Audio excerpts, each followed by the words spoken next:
안녕하세요. 오늘도 사연살롱을 찾아주셔서 감사합니다. 결혼 2년 차 30대 여성이에요.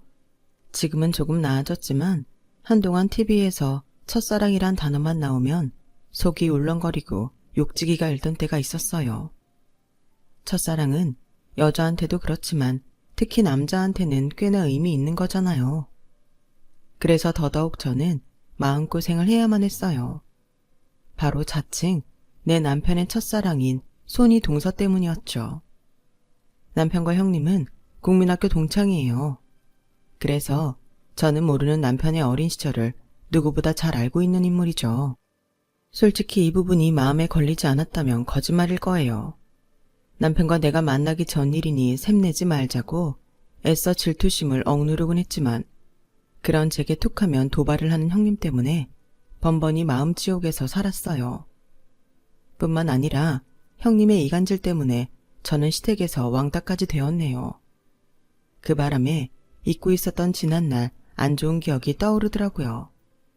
학창시절 저는 학교에서 왕따를 당했어요. 저를 그렇게 만든 사람은 저랑 제일 친했던 친구였어요. 중학생 때부터 100% 지냈던 친구는 같은 고등학교에 진학해서도 꽤 친하게 지냈어요. 하지만 반도 달라지고 제가 새로운 친구들을 사귀게 되면서 친구가 저한테 서운했던 모양이에요. 서운한 마음을 말로 풀었더라면 좋았겠지만 친구는 엉뚱한 방법으로 제게 복수를 했어요.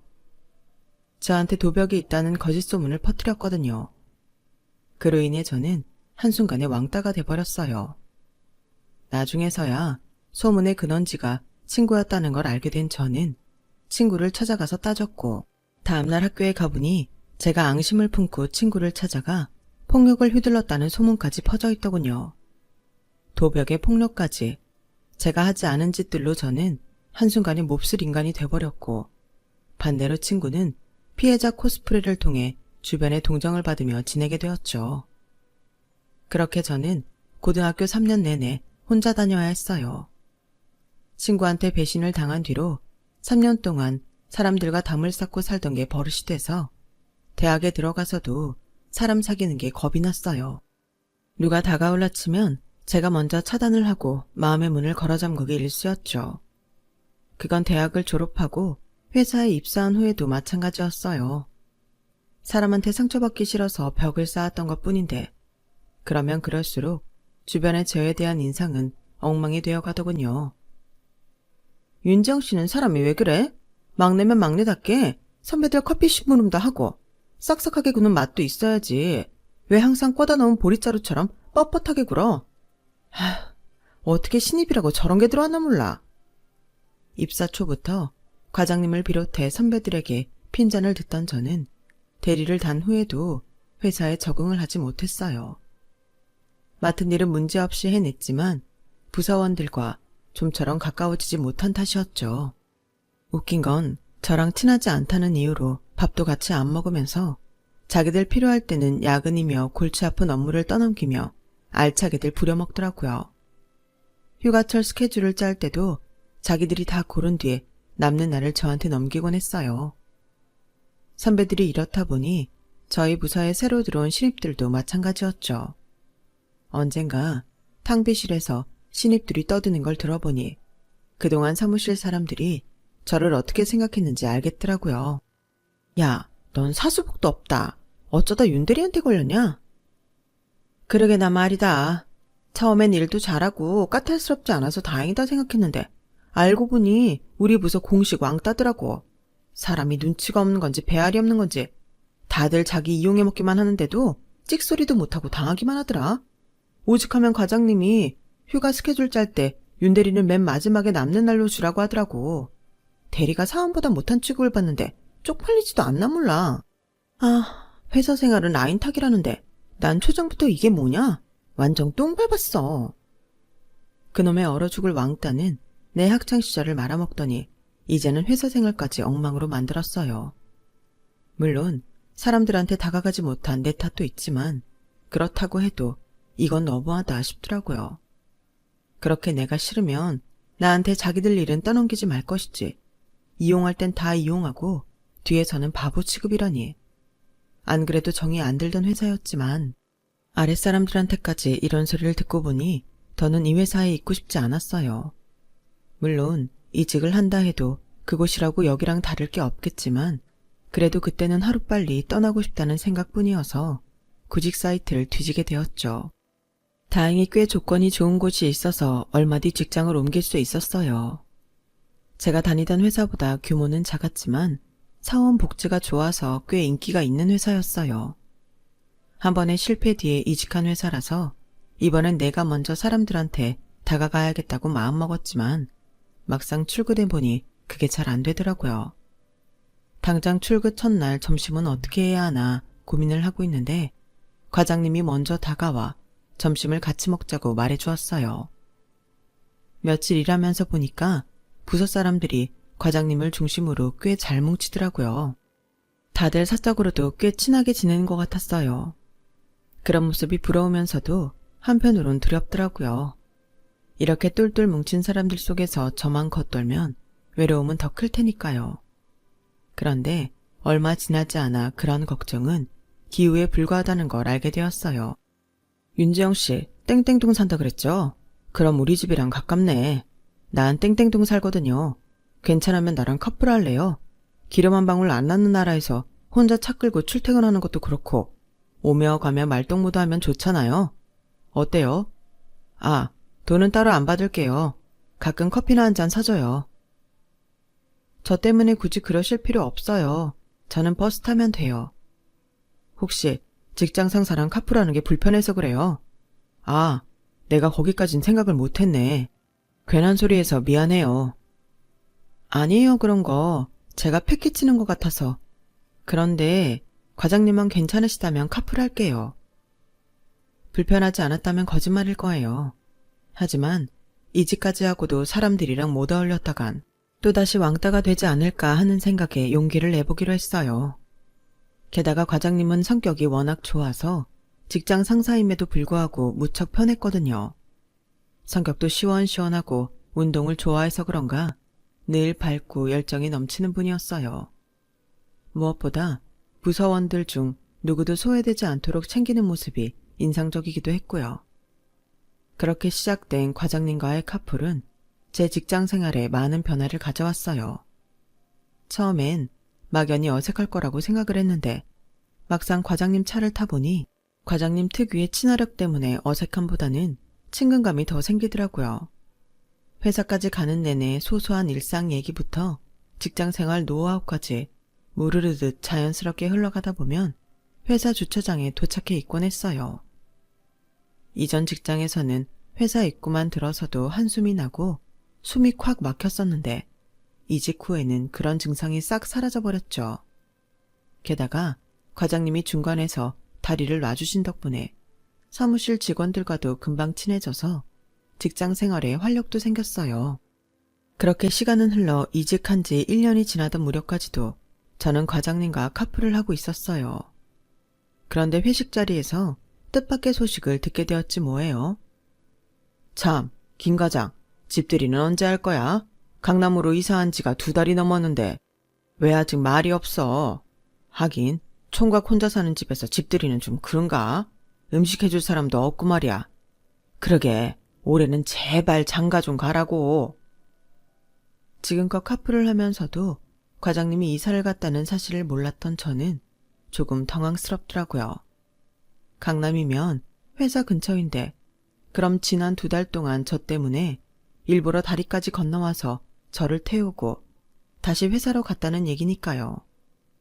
부장님의 갑작스러운 이사 발언 때문에 놀란 건 저뿐만이 아니었어요. 과장님 본인도 꽤 놀랐는지 슬쩍 제 눈치를 살피더라고요. 그날 회식이 끝나고 다들 집으로 돌아가는 길에 제가 과장님을 불렀어요. 과장님, 왜 진작 말씀 안 하셨어요? 강남으로 이사 가셔놓고 아침마다 저 때문에 저희 집까지 오셨던 거예요? 왜 그러셨어요? 진작 말씀하시지. 내일부터는 오시지 마세요. 저 대중교통 이용하면 돼요. 그러자 과장님이 난처한 표정으로 머리를 극적이더라고요.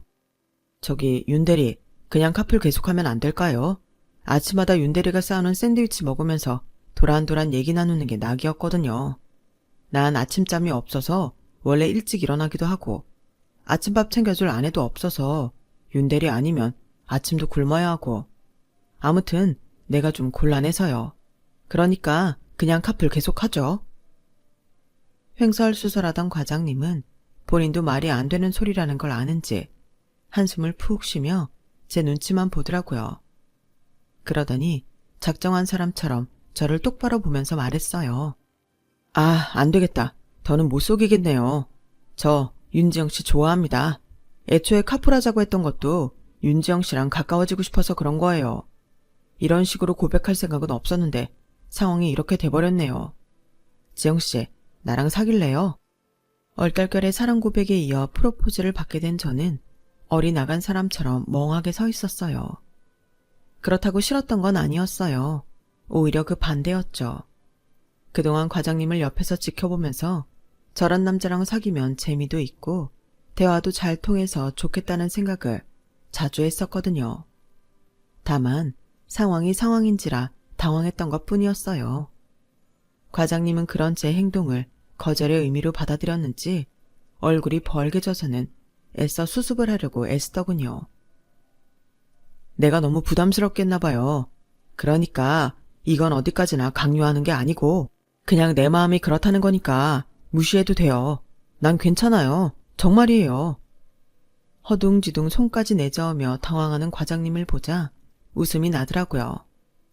이 남자가 이렇게 귀여운 구석도 있었나 싶은 게 몰랐던 매력을 하나 더 찾은 기분이었어요. 그래서 제가 도리어 침착하게 말을 꺼낼 수 있었어요.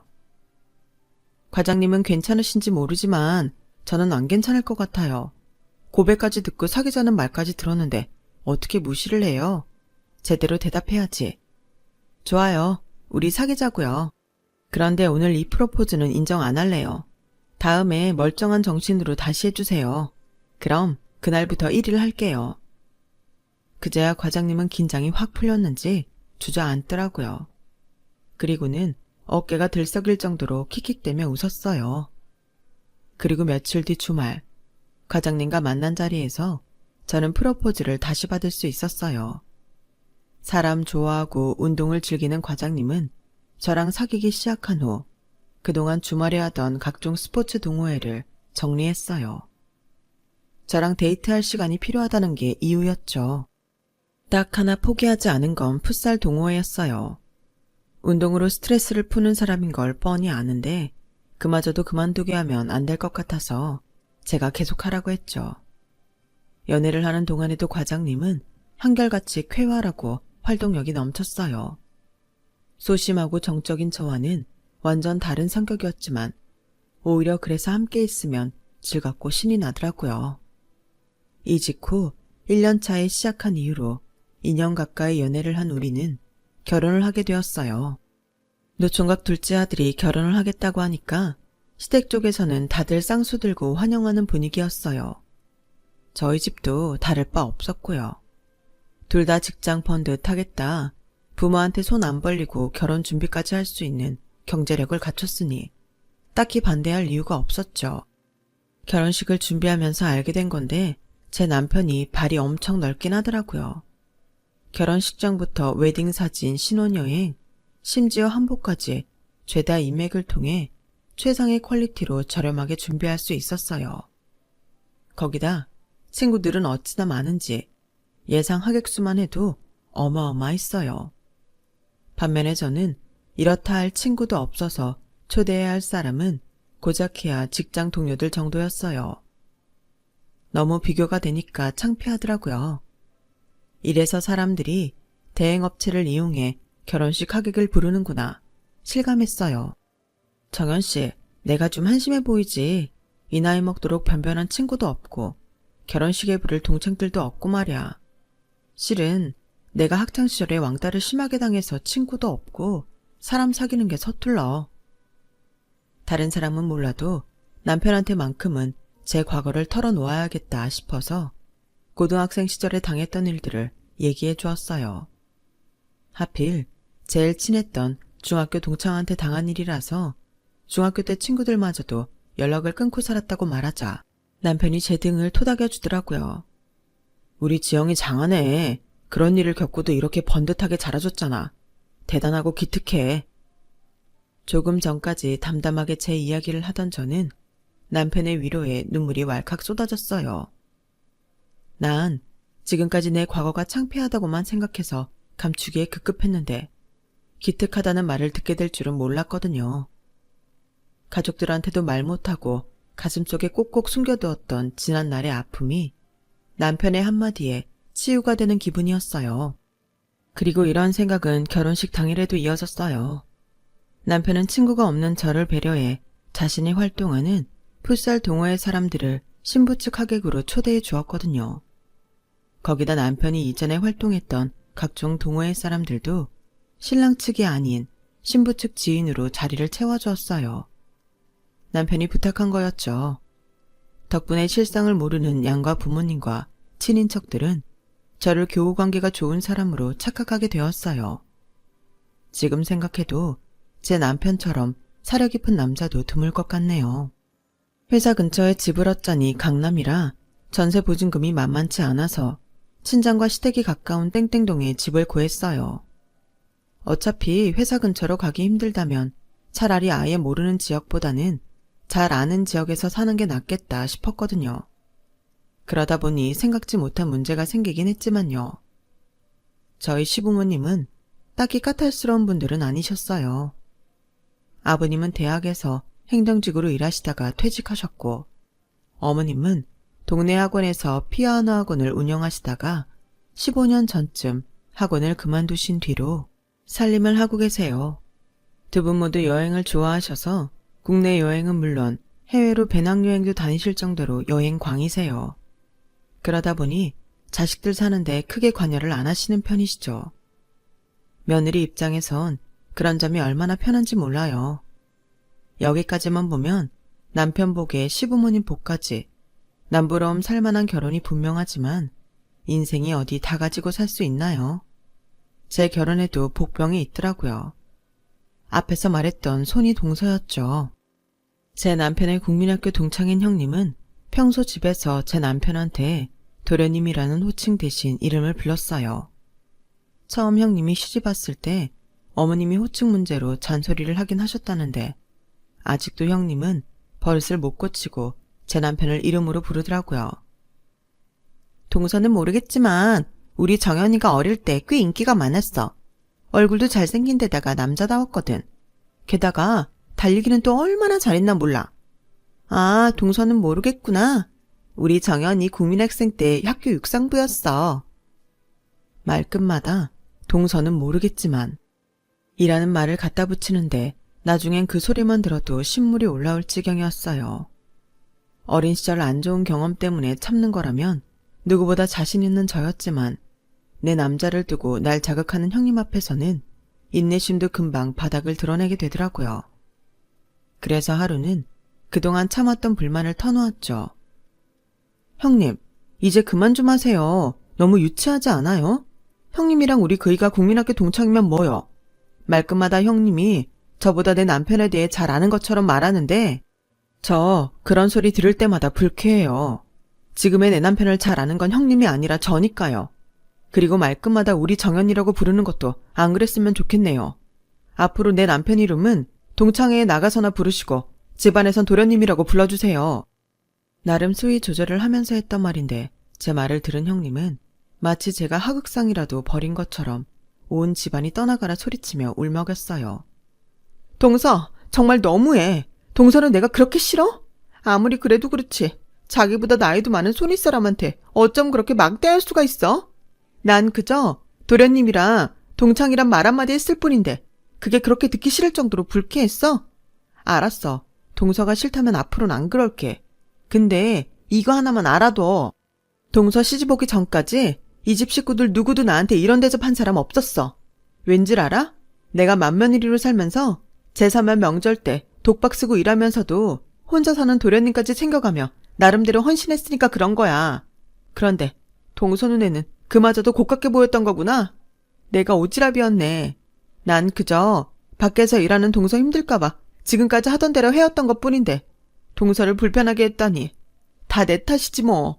내가 아주 죽일 년이네. 형님의 눈물겨운 원맨쇼에 넘어간 시어머니는 주방으로 달려와 저한테 한 소리 하셨어요. 얘 둘째야, 너 손윗사람한테 이게 무슨 짓이냐? 큰애 딴에는 너 위에서 한다고 한 모양인데 아무리 네 마음에 안 든다고 손윗사람한테 이러면 안 되지. 어서 큰애한테 사과해라. 아니에요, 어머님. 마음에서 안 내켜서 하는 사과 받아서 뭐해요? 그냥 제가 참을게요. 그냥 제가 나쁜 년하고 말죠. 동서, 앞으로는 동서 말대로 괜한 참견 안 하고 입 닥치고 조용히 살게. 아, 진짜. 정말 욕이 목구멍까지 치고 올라왔어요. 이건 아주 사람 물먹이라고 작정한 사람 같더라고요. 그날 일로 시집 온 지 반년도 안 돼서 저는 온 집안 식구들의 눈총을 받게 되었어요. 그날 이후 형님은 일부러 저를 자극하곤 했어요. 마치 싸움을 만들려는 사람처럼요. 형님의 도발에 저는 그러면 안 된다는 걸 알면서도 발끈하기 일쑤였고, 그러다 보니 전후 사정을 잘 모르는 시댁 식구들은 제 성격에 문제가 있는 게 아닌가 의구심을 갖게 되었어요. 물론 제가 없을 때 형님이 식구들한테 이간질한 게 주된 이유였지만요. 동서, 정연이 첫사랑이 누군지 알아? 아마 알면 깜짝 놀랄 거다. 그게 누구냐면 말이야. 형님 말이 끝나기도 전에 남편이 말을 끊었어요. 형수, 그게 언제적 일인데 아직도 그 소리를 해. 아주 사고를 우려라. 왜? 동서도 알아야지. 안 그래, 동서? 사실 그때까지는 남편 첫사랑이 누군지 몰랐던 터라 내심 궁금하기도 했어요. 남편이 정색을 하는 걸 봐서는 의외의 인물일 거라는 추측만 할 뿐이었죠. 그날 형님은 웃만 띄워놓곤 정작 제 남편의 첫사랑이 누구인지는 말하지 않았어요. 마치 저를 약올리려는 것처럼 말이죠. 정작 그 대상을 알려준 사람은 제 남편이었어요. 자기가 오해할까봐 내 입으로 직접 말하는데 아까 형수가 말한 내 첫사랑 말이야. 형수였어. 근데 그걸 첫사랑이라고 하기도 뭐한데 나 국민학교 4학년 때 일이거든. 그때 애가 뭘 알아? 그냥 좋고 싫고 그거지. 근데 그걸 가지고 아직까지도 놀린다니까. 그래? 난 또 첫사랑이라길래 적어도 고등학생 정도 됐을 때 얘긴 줄 알았네. 형님도 참 웃긴다. 11살 때 일을 가지고 첫사랑은 무슨. 암튼 자기가 먼저 말해줘서 고마워. 그때는 그 일이 그렇게 지나가는 줄 알았어요. 사실 별것도 아니었으니까요. 그런데 형님 말은 좀 다르더라고요. 어머, 정연이가 그래?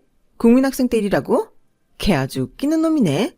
동서, 그거 거짓말이야. 정연이랑 나랑 쭉 한 동네에서 살았잖아. 걔 중학생 때도 길에서 나 보면 얼굴 빨개져서 어쩔 줄 몰라 했어. 하긴 부인 앞에서 그런 얘기까지 하긴 그랬겠지. 남자들한테 첫사랑이 어떤 의미인데.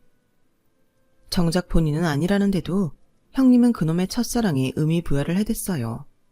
그리고 툭하면 제 속을 박박 긁어댔죠. 문제는 첫사랑 타령만은 아니었어요. 제 남편을 대하는 형님의 태도가 문제였죠. 형님네는 시부모님을 모시고 본가에서 살고 있는데 몇 년 전 아주버님이 지방 발령을 받으셔서 평소에 집의 남자는 아버님과 제 남편뿐이었어요. 하지만 시부모님은 1년에 반은 시골집에 내려가 계시는 데다 두 분이 여행도 자주 다니셔서 실질적으로 집안의 남자는 제 남편 하나라고 해도 무방했어요. 여기까지는 뭐 그렇다 칠 수 있는데 문제는 형님의 태도였죠. 마치 제 남편을 자기 남편 대용으로 생각하는 것 같았거든요. 남편 말에 따르면 형도 없는 집에서 자기한테 스킨십도 많고 너무 격이 없어서 불편할 정도였대요. 솔직히 형수랑 한 집에서 사는 게 좀 불편하더라고. 아무리 동창이라도 그렇지 형수가 내 팬티까지 손빨래 하겠다는데 어떻게 같이 살아? 그래서 한동안 회사 근처에 오피스텔 얻어서 나가 살았었잖아.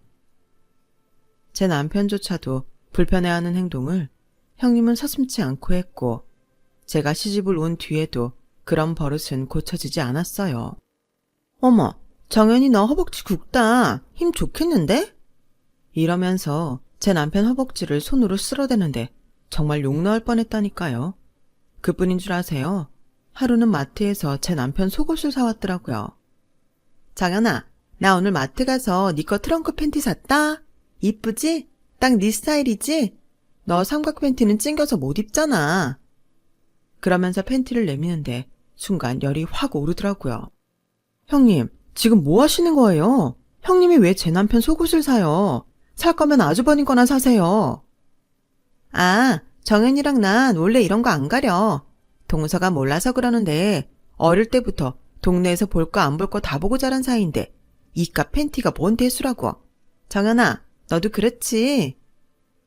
형수, 그래도 속옷은 좀 그렇지. 그거 그냥 형 줘. 난 필요 없으니까. 남편은 괜히 제 눈치를 보며 얼굴을 붉혔어요.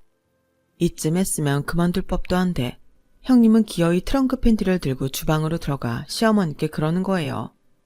어머님, 이거 좀 봐주세요. 패턴도 괜찮고 시원하겠죠?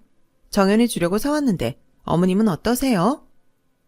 그랬더니 어머님은 단순히 제품만 보시고는 잘 샀네, 시원하겠다. 이러시는 거예요. 그러자 이때다 싶었는지 형님이 제 탓을 하더라고요. 근데요, 어머님, 동서는 마음에 안 드나 봐요. 저보고 뭐라 그러네요. 에휴, 동서 무서워서 앞으론 팬티 한 장 살 때도 동서 허락을 받아야겠어요. 성격이 저렇게 예민해서 사회생활은 잘 하나 모르겠네요. 자고로 남자는 성격이 원만한 여자를 만나야 행복한 건데 우리 도련님 참 걱정되네. 교묘하게 자기한테 유리한 말만 어머님 앞에서 전하면서 덤으로 저를 돌려가는 형님 때문에 저는 속이 부글부글 끓었어요. 매번 이런 일이 있을 때마다 제가 한마디 하면 동서는 너무 예민하다. 동서 친구 없지?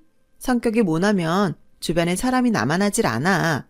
결혼식 때 보니까 여자친구들이 없던데 혹시 학교 다닐 때 왕따였어? 마치 뭔가 아는 사람처럼 묘한 눈빛을 하고 저를 보는데 말문이 막히더라고요. 농담이야. 뭘 그렇게 정색을 해? 누가 보면 진짜 왕따였는 줄 알겠다. 이러면서 실실대는데 정말 주먹으로 한 대 패주고 싶더라니까요. 그런데 이런 형님이 열받게 만든 사건이 생긴 거예요. 그날은 시부모님이 시골집에 다녀오신 날이라서 식구들이 다 같이 집에서 저녁을 먹게 되었어요. 주방에서 형님이랑 음식 준비를 하고 있는데 유치원에 다니는 조카가 저한테 손수 만든 초대장을 주더라고요. 작은 엄마, 이날 꼭 와주세요. 제가 제일 앞에서 춤추거든요. 꼭 보러 오세요. 초대장에는 삐뚤빼뚤한 글씨로 작은 엄마께라고 적혀 있더라고요. 그걸 본 형님은 왜 엄마한테는 안 주냐고 했더니 글쎄 조카가 뭐라고 했는지 아세요? 난 작은 엄마가 왔으면 좋겠어. 작은 엄마는 예쁘고 옷도 잘 입고 머리도 항상 예쁘게 하고 있잖아. 그래서 친구들한테 자랑하고 싶어. 그 말을 들은 형님은 얼굴이 확 굳어서는 입술을 꽉 깨문 채 아무 말도 안 했어요. 그때는 그냥 조카가 나 대신 한 방 먹여준 것 같아서 기분이 좋았는데 그날의 일로 집안이 발칵 뒤집힐 줄 누가 알았겠어요. 조카의 발표에 초대를 받은 저는 회사에 월차까지 내고 아이가 다니는 유치원에 갔어요. 그런데 유치원에 도착해보니 형님이 먼저 와 계시더라고요. 형님은 엄마들한테 둘러싸인 채 목소리 톤을 높여가며 웃고 있었어요. 무슨 일이 있나 궁금해서 슬쩍 들여다봤더니 글쎄 머리끝부터 발끝까지 명품으로 도배를 했더라고요. 형님, 이게 다 뭐예요? 어머, 동서는 명품 잘 모르는구나. 하긴 동서 월급에 이런 걸 써보기나 했겠어? 나야 대학 다닐 때부터 친정아버지가 자주 사주셔서 자주 들고 다니던 거라 익숙하지만 이참에 내가 동서하는 거 봐서 쓰다가 실증 나면 하나 줄게. 솔직히 명품이 부럽지는 않았어요. 그저 형님 친정이 좀 사는 집이었구나 하는 정도로 생각했을 뿐이죠. 그런데 그날 이후 형님의 명품 취장은 점점 더 심해졌어요. 동네 재래시장을 갈 때도 수백만 원짜리 백을 들고 갈 정도로요. 뿐만 아니라 별일 없이 그냥 집에 있으면서도 샵에 가서 드라이를 하고 올 정도로 외모 치장에도 열을 올렸죠. 그리곤 작정한 듯이 제 앞에서 딸아이를 불러 그러는 거예요. 아리야, 엄마가 예뻐, 작은 엄마가 예뻐? 목이며 손가락에 낀 번쩍이는 액세서리를 흔들며 마치 아이를 홀릴 듯 묻자 조카가 지 엄마가 예쁘다고 했더니 그제야 저 보란 듯이 깔깔대며 웃더라고요. 그치, 엄마가 예쁘지? 그래서 작은 아빠도 엄마를 좋아했잖아. 엄마가 작은 아빠 첫사랑이거든. 첫사랑이 뭔 줄 알아? 맨 처음 사랑에 빠진 사람을 보고 첫사랑이라고 그러는 거야. 나이가 들어도 첫사랑은 절대로 못 잊거든. 이건 완전 저 들으라고 하는 소리였어요. 형님, 지금 뭐 하자는 거예요? 애한테 그게 할 소리예요. 어머 동서, 내가 뭘 잘못했다고 또 이러는 거야. 동서 정말 성격에 문제 있는 거 아니야? 동서 아무래도 병원에 한번 가봐야겠다. 내가 진심으로 걱정돼서 하는 말이야. 그리고 왜 애 앞에서 소리를 질러? 아리야, 놀랐지? 울지 마. 뚝! 작은 엄마가 엄마 부러워서 그러는 거야. 결국 그날 저는 이성을 놓고 형님이랑 대판 싸웠어요. 이번에도 형님은 눈물까지 뚝뚝 흘리며 시어머니 앞에서 피해자 코스프레를 하더군요.